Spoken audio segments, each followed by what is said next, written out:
Hello, my name is Joy and I will be your guide today.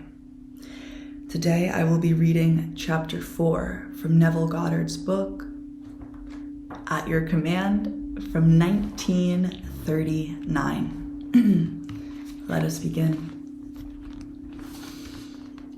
You are told, "He who lacks wisdom, let him ask of God that gives to all liberally, and upbraided not, and it shall be given unto him. But let him ask not doubting, for he who doubts is as a wave of the sea that is tossed and battered by the winds. And let not such a one think that he shall receive anything from the Lord." You can see why this statement is made, for only upon the rock of faith can anything be established. If you have not the consciousness of the thing, you have not the cause or foundation upon which thing is erected. A proof of this established consciousness is given you in the words, "Thank you, Father." When you come into the joy of thanksgiving, so that you actually feel grateful for having received that which is not yet apparent to the senses, you have definitely become one in consciousness with the thing for which you gave thanks. God, your awareness, is not mocked.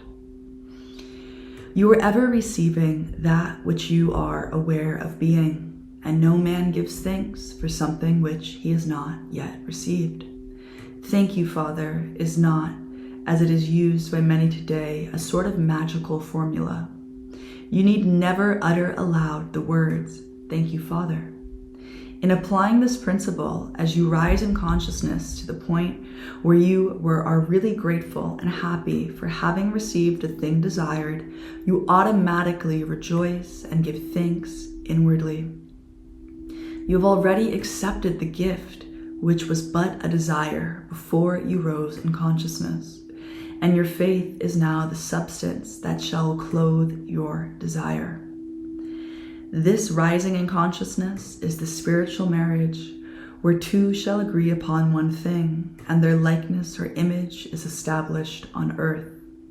"For whatsoever ye ask in my name, the same give I unto you." Whatsoever is quite a large measure. It is the unconditional. It does not state if society deems it right or wrong that you should ask it. It rests with you. Do you really want it? Do you desire it? That is all that is necessary. Life will give it to you if you ask in His name. His name is not a name that you pronounce with the lips. You can ask forever in the name of God or Jehovah or Jesus Christ, and you will ask in vain. Name means nature. So, when you ask in the nature of a thing, results ever follow.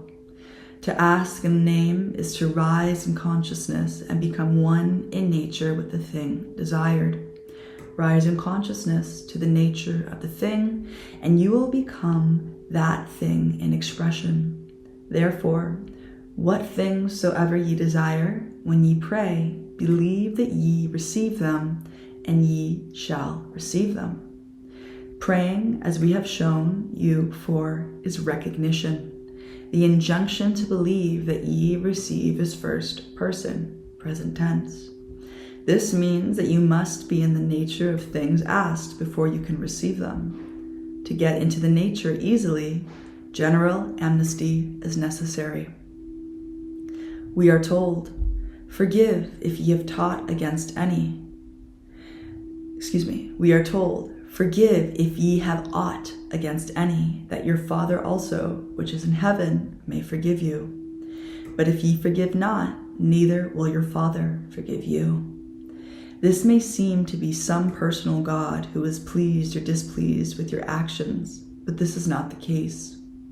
Consciousness being God, if you hold in consciousness anything against man, you are binding that condition in your world. But to release man from all condemnation is to free yourself so that you may rise to any level necessary. There is therefore no condemnation to those in Jesus Christ. Therefore, A very good practice before you enter into your meditation is first to free every man in the world from blame.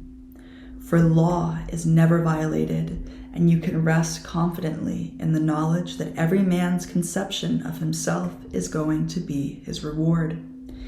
So you don't have to bother yourself about seeing whether or not man gets what you consider he should get. For life makes no mistakes and always gives man that which man first gives himself. This brings us to that much abused statement of the Bible on tithing. Teachers of all kind have enslaved man with this affair of tithing, for not themselves understanding the nature of tithing and being themselves fearful of lack, they have led their followers to believe that a 10th part of their income should be given to the Lord. Meaning, as they make very clear that when one gives a 10th part of his income to their particular organization, he is giving his 10th part to the Lord, or is tithing. But remember, I am the Lord.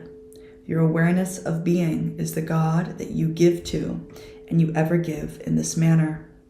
Therefore, when you claim yourself to be anything, you have given that claim or quality to God.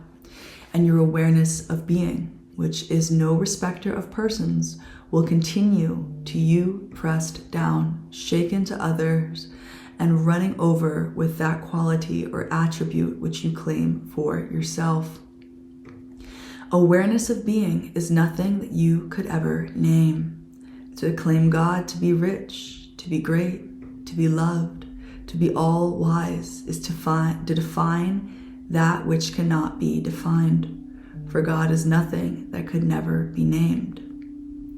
For God is nothing that could ever be named.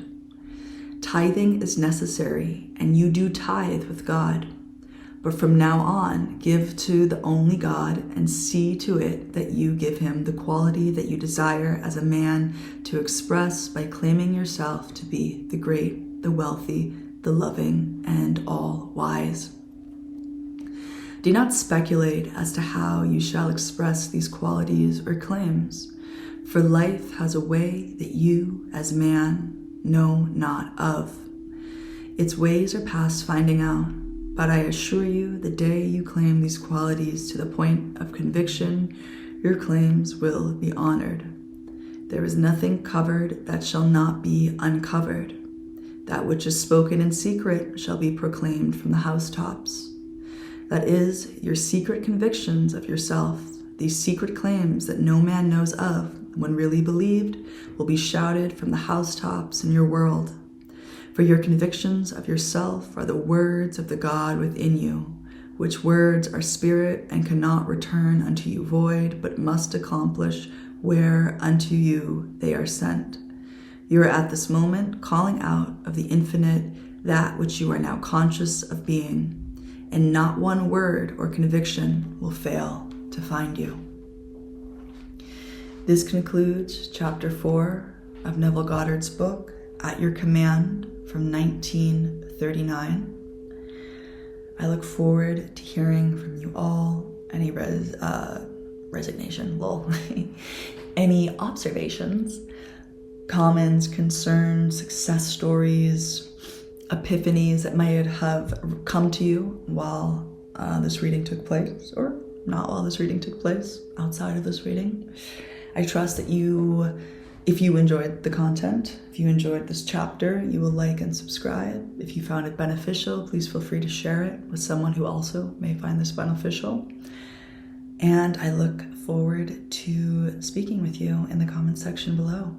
Sending my love always.